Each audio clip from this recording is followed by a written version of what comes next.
participante do nosso grupo, como membro, como multiplicador do Grupo CIF Brasil.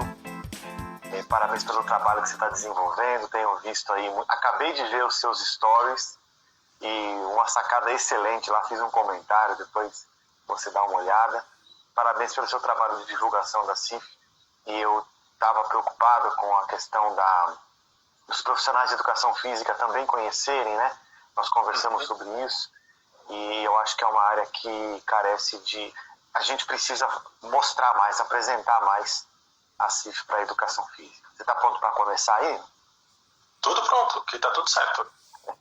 Então tá bom. Michael, eu na verdade, a gente já se conhece, mas a gente pode conversar um pouco mais a respeito de alguns detalhes que eu também queria saber, e eu acho que é interessante para o público, né? Você, como profissional de educação física, você já, antes de nós nos conhecermos e antes de você conhecer a CIF, você teve um interesse pela CIF. Você já trabalhava com idosos, não é isso? Já era o seu foco, né? A área de gerontologia. Então, na verdade, eu queria saber o que despertou o seu interesse pela CIF. O que despertou, por que você procurou pela CIF, se você viu alguma relação com a sua área, com aquilo que você estava fazendo. Por que você se interessou pela CIF na primeira vez? Como é que foi esse encontro? E por que você foi querer fazer um curso, se aprimorar, conhecer e mergulhar, né, no mundo da CIF? O meu primeiro contato com a CIF foi na LAP, no Congresso Latino-Americano de Assoalho Pélvico. Foi lá que eu tive o contato a primeira vez, né? Foi em 2017 que eu tive contato pela primeira vez com a CIF. E eu, né, curiosamente, fui atrás do que era a CIF, né? Porque lá, na verdade, foi apresentado a codificação em cima das disfunções do assoalho pélvico, né? Mas aquilo me despertou uma curiosidade e eu fui atrás de conhecer o que era a CIF. Foi aí que eu me deparei com o modelo biopsicossocial. Então, a minha entrada na CIF, né, minha curiosidade e interesse realmente de conhecer a CIF foi através do modelo. Eu comecei a estudar um modelo sozinho, atrás do artigo sozinho, atrás de artigos do tipo o movimento para a vida, do modelo linear, né? Então, eu tive contato através do modelo biopsicossocial. A minha paixão virou o modelo biopsicossocial. Ainda mais porque eu trabalho com a população da terceira idade, né? Então, foi a ferramenta que me trouxe assim, um olhar cada vez mais para a pessoa, para o indivíduo. Muito bom. Então você viu alguém falando sobre o uso dos códigos propriamente ditos, aí você procurou pela CIF, e quando você procurou pela CIF você encontrou o modelo. Na verdade, o modelo é tudo que embasa, né? A classificação ela está enraizada no modelo biopsicossocial. Você olhou para o modelo e falou, os códigos são legais, mas esse modelo é uma coisa que me encantou e tal, e aí por aí você foi se apaixonando pela CIF, entendi. Exatamente. O que você quis dizer. Tá, e o MPAV que você mencionou aí, Movimento para a Vida, é um índice, né? Então, ele foi criado por um profissional de educação física para aplicação em vários segmentos, mas especialmente para a educação física, né? E você pode falar um pouco mais desse índice, assim, você estudou esse índice, eventualmente você tentou algum ensaio e tal? Como é que foi a tua experiência com o MPAV, né? O Movimento para a Vida? O Movimento para a Vida, que nem você mesmo falou, ele é um índice baseado em atividades de vida diária e atividades instrumentais de vida diária, né? Então basicamente ele se inspirou aí, né, para poder usar o que está na CIF, né? Tanto o CAPS, que é o de básico, quanto o de Layton, que são os instrumentais, Layton e Broad. Então, ele se baseou nesses dois instrumentos de avaliação para montar, baseado na CIF, o que seria assim o ideal para se avaliar no indivíduo idoso, pensando no movimento. Né? Pensando no movimento. Então ele usou ali, na verdade, um índice para criar um modelo de de avaliação baseado no CATS, no índice de CATS, e também no Layton e Broad. Tá, muito bom. Bom, aí você se desvinculou um pouco do índice e dos códigos e caiu na questão do modelo. O que o modelo mudou em você? Porque o modelo, na verdade, ele é uma nova de você escrever sobre uma pessoa, uma forma de você falar sobre uma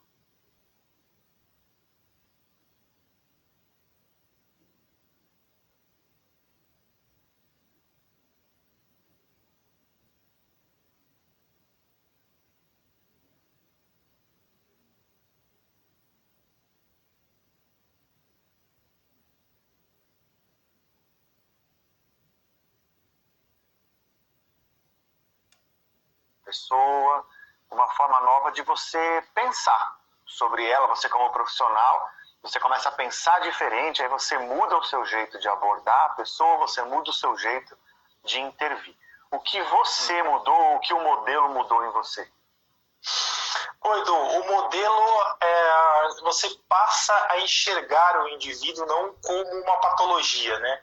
Eu acho que isso é aquele negócio que realmente transforma, né? E aí você começa a perceber o quanto que o seu trabalho é ampliado, porque a sua intervenção não fica querendo somente, claro que é importante, mas não somente em melhorar uma função, melhorar, enfim, o que isso precisa, mas existem outras maneiras também de você melhorar o indivíduo, a condição de saúde desse indivíduo, não só pensando numa função, mas você consegue fazer isso entendendo aonde esse indivíduo está inserido e com quem, aonde ele vive, com quem ele vive, quais são os recursos que ele tem, que ele pode sacar para melhorar a sua própria condição de saúde. Então você faz exatamente o caminho inverso, né, do que normalmente a gente aprende. A gente aprende na faculdade e tudo mais, isso você repete muito, né? E, na verdade, eu aprendi muito escutando você, na verdade, né? Então a gente sai daquele olhar, que é o olhar tradicional, biomédico que nós aprendemos, e a gente começa a olhar muito mais para esse indivíduo. Quem é esse indivíduo? Qual é o contexto que ele está, né? Quem é essa pessoa? E essa pessoa, ela está inserida onde? Então, os fatores pessoais, depois o ambiente, e tudo isso aí, como isso conversa com as participações, com as atividades. Então, ele simplesmente me traz assim, a hora que você coloca um indivíduo dentro do modelo, né? Dentro daquele que eu gosto de olhar aquilo por cima e pensar que eu estou olhando para um mapa, quando você olha para aquilo, você sabe exatamente qual é o caminho que você tem que percorrer e como é que você pode ir além do seu atendimento, de melhorar uma função, né? E é algo que eu trago muito forte para mim, que foi uma fala sua no curso, onde você não prescreve para uma função, você prescreve para uma situação de vida. Então, tudo isso transformou muito a minha maneira de atender e minha maneira de colher o que é resultado, né? Uhum. Muito bom. Na prática, o que você fez? Você acabou de mencionar uma coisa que eu achei interessante. Você olha para o modelo como se você estivesse olhando para um mapa. Uhum. Na prática, na tua prática diária mesmo, o que mudou? Você, por exemplo, criou uma ficha de avaliação nova? Ou você colocou aquele modelo em um papel para escrever sobre as pessoas? Porque esse é um discurso que a gente faz mesmo, né? Desde sempre, né? A gente precisa ser centrado na pessoa, então a gente sempre fala isso. O fato é que o modelo organiza isso na nossa mente. Exatamente. Né? Então, às vezes a gente precisa de um instrumento, de um subterfúgio, alguma coisa que nos ajude a pensar desse jeito. Você também deve ter, você está falando do que eu falo no curso, eu falei no curso, mas você já viu que eu também falo no curso que 12 anos depois de conhecer o modelo, eu ainda estava errando no modelo, certo? Certo. Então, tua prática diária, o que mudou? Mudou a ficha? O que você fez para aplicar o modelo na prática?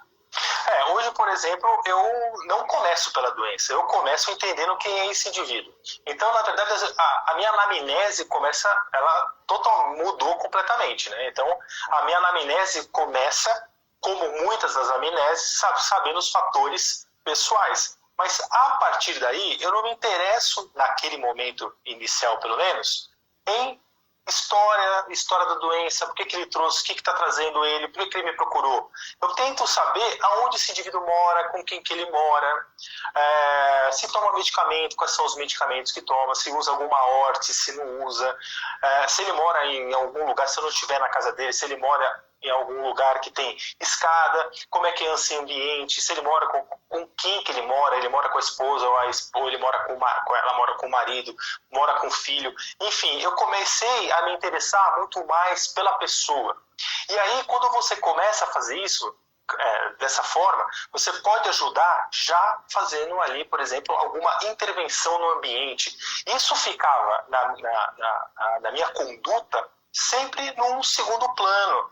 Eu sempre focava muito mais, vamos melhorar o equilíbrio, força, mobilidade e tal. E agora vamos tentar saber como que a gente pode melhorar o seu ambiente. Mas, por exemplo, eu não ia no quarto do indivíduo saber como é que era a cama, como que esse indivíduo, a iluminação do quarto, se ele tinha ali o acesso fácil, se estava próximo, se essa câmera abaixo. Não, eu não me preocupava em estar lá, porque não passava no meu radar.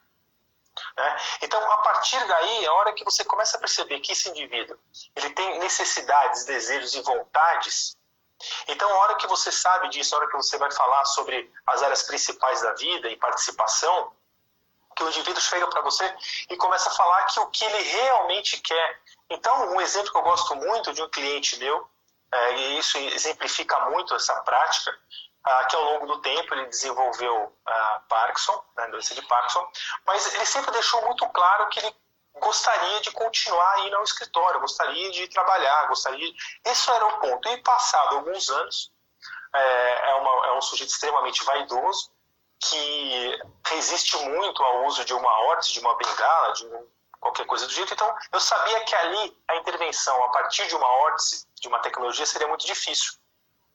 Então, o que eu propus? Propus um cuidador, propus uma pessoa que acompanhasse ele.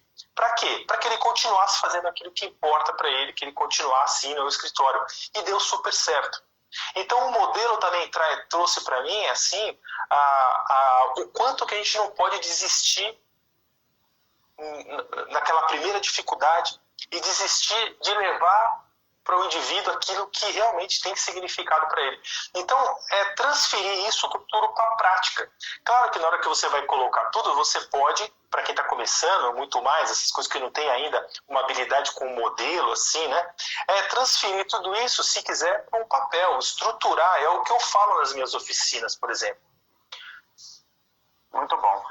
Legal. E aí você já atingiu um patamar diferenciado de profundidade do conhecimento, né? Você já mudou aquela forma habitual de se fazer aquela coisa estruturada que a gente aprende na faculdade, você já mudou. Agora você dá mais importância para os fatores ambientais, não é algo secundário para você, ele é mais importante, inclusive, que as outras, você acessa isso de uma forma diferente, faz a intervenção diferente. Então você já atingiu um patamar de começar a passar esse conhecimento para outros profissionais. Você já vai para a sua terceira oficina, treinando especialmente profissionais de educação física sobre o modelo biopsicossocial. Fisioterapeuta também tem, viu, Du? Também tem na sua turma. E conta um pouco da experiência, como é que as pessoas chegam e saem da oficina. Elas chegam, passam por um treinamento, que você pode contar mais em detalhes como é que ele funciona. E como é que eles saem? Como é que esses profissionais, então, os profissionais de educação física, os fisioterapeutas, que tipo de comentário eles fazem para você? Como é que são os testemunhos depois do... Essa realmente é a experiência mais enriquecedora, né? Porque eu coloco essas pessoas antes, né, esses profissionais antes do nosso encontro, eu coloco sempre assim, alguns materiais no grupo para eles irem começando a ter um contato superficial, pelo menos, né? Mas pelo menos começa todo mundo chegar ali minimamente sabendo o que é a CIF, né? que são classificadores da Organização Mundial da Saúde, junto com a CID e tudo mais, e tem esse cuidado que as pessoas cheguem sempre ali com um mínimo meio já padronizado, né? Quem sabe menos, sabe pelo menos aquilo que eu passei. E eu passo um estudo de caso, 3 estudos de caso, com um detalhamento sempre do que a pessoa deseja, do que a pessoa quer, e com menos detalhe nas avaliações e tudo mais. E o que é legal de ver é que, assim, quando a gente começa as discussões, as pessoas sempre viram assim, eu senti falta de uma avaliação. Eu faria isso, mas sempre voltando, e obviamente que esse que é o objetivo, para o modelo biomédico. Eu faria uma avaliação aqui, porque ele tem que melhorar a força, tem que melhorar equilíbrio, tem que isso e tal. E depois eu volto no final para esses mesmos estudos de caso. E é aí que eu acho que acontece, assim, é um negócio muito bacana de ver como transforma a maneira de fazer a intervenção. Porque a fala melhora, muda. A maneira de enxergar aquele caso muda. Então as pessoas dão tanto foco na função, na estrutura. Essa pessoa, eu acho que ela tem artrose, mas ela tem que emagrecer um pouquinho por causa disso que mas ela vai fazer a mesma coisa. Mas como é que você começa isso? Então essa transformação vai acontecendo. Ela começa e termina no nosso primeiro encontro, que dura mais ou menos 4, 5 horas, e conclui 15 dias depois, que a gente tem mais um encontro de 2 horas. Que aí então são 2 encontros. São 2 encontros. Um de 4 horas, que normalmente não fica em 4 horas, sempre estende um pouco mais. E no segundo encontro, que aí eu peço para eles praticarem, forneço mais alguns materiais, né, mais alguns artigos, para eles irem estudando um pouco mais e praticarem realmente. Né? Eu falo, pratiquem, coloquem os seus casos dentro do modelo, façam as intervenções, mesmo que agora essas intervenções sejam teóricas, né? Mas coloquem esses casos dentro do modelo. E aí no segundo encontro, a pessoa vem relatar de como transformou a atenção, o olhar, e uma palavra que está sempre, teve na primeira turma e teve na segunda turma, no primeiro encontro da segunda turma, que é humanizar. A gente percebe como o nosso olhar fica mais humanizado, o nosso atendimento fica mais humanizado, o nosso interesse pelo indivíduo aumenta muito mais. Isso é uma frase assim, muito recorrente. Legal. Bom, eu tenho mais 2 perguntas para você, importantes, que no meu entender, para a questão da área da educação física, que como eu mencionei no início, eu acho que a gente tem que focar também, porque embora os fisioterapeutas ainda precisam, obviamente, conhecer a CIF, a gente já tem uma resolução de 2009, a gente já tem um curso do Conselho Federal gratuito desde 2015, e eu acho que na educação física isso precisa ganhar uma luz maior, né? Você acredita que é possível incluir a CIF nas matrizes curriculares dos cursos de graduação de educação física, tanto para o bacharelado quanto para a licenciatura? Você acha que vale a pena? E como que você pensa nisso? Você já foi aluno, você também é professor. Você enxerga isso como? Você acha que tem que manter a CIF como um curso para depois da graduação? Ou você acha que na educação física é possível que isso faça parte da matriz curricular do curso de graduação? Olha, Edu, depois que eu tive a experiência com a CIF, né, e de como isso é enriquecedor, ainda mais vendo o porquê que a CIF surgiu, o porquê que ela surgiu, quais são as respostas, né, o porquê que ela surgiu, pela transição demográfica, transição epidemiológica, todas essas coisas. Não tem como escapar disso, né, porque se não houver algo assim muito drástico, o caminho demográfico já está traçado, né, já está traçado. O caminho dessa mudança epidemiológica também está traçado, né? Então, se o profissional de educação física, né, o aluno de educação física tivesse essa possibilidade de conhecer um instrumento que não para na doença, porque já é a CID, mas conhecer um instrumento que vai conhecer esse indivíduo depois da doença, as repercussões que essa doença pode ter, porque esse, sem dúvida nenhuma, vai ser um cliente dele.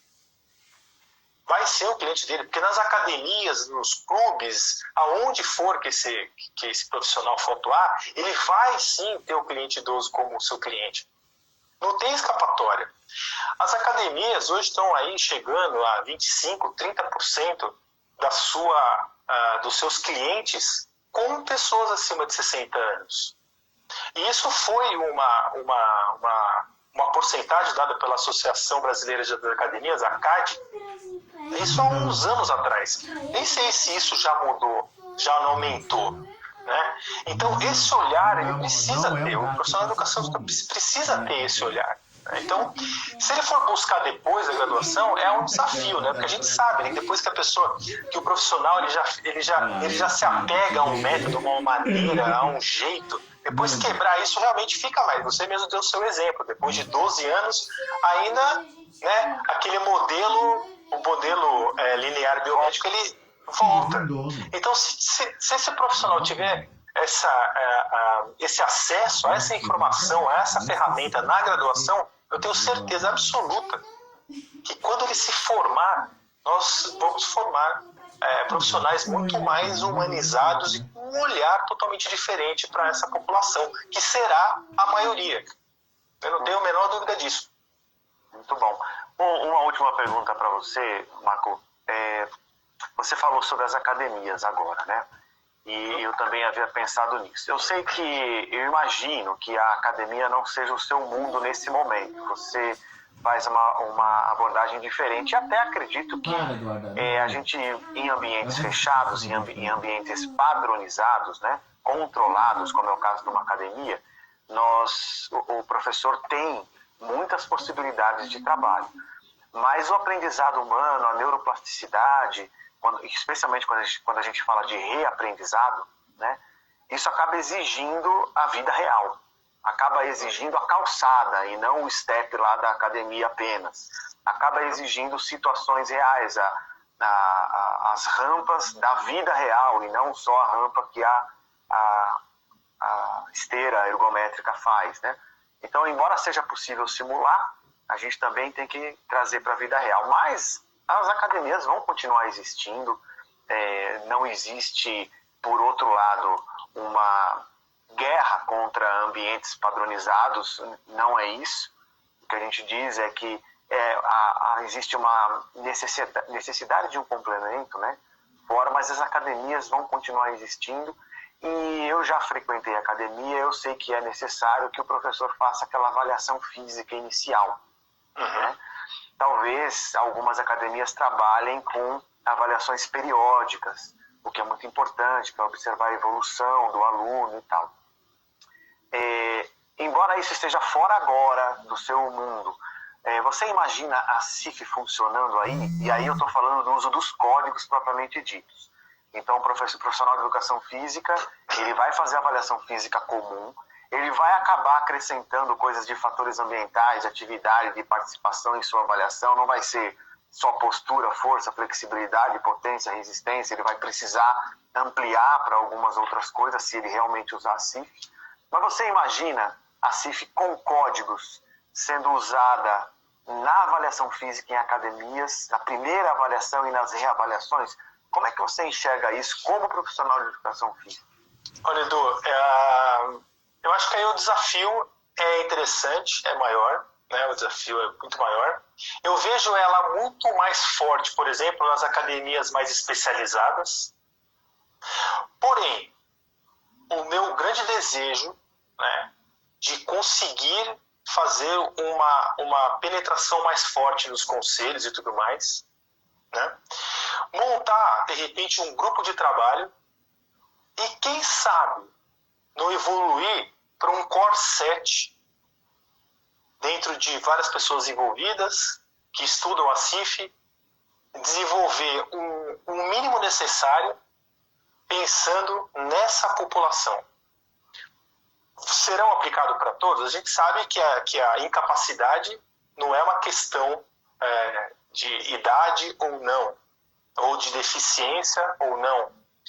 Mas se a gente conseguir pensar, estruturar, evoluir com um negócio desse que seria sensacional, evoluir para um Core 7, pensando em pessoas acima de 50, 55, 60 anos de idade, seria realmente uma evolução tremenda.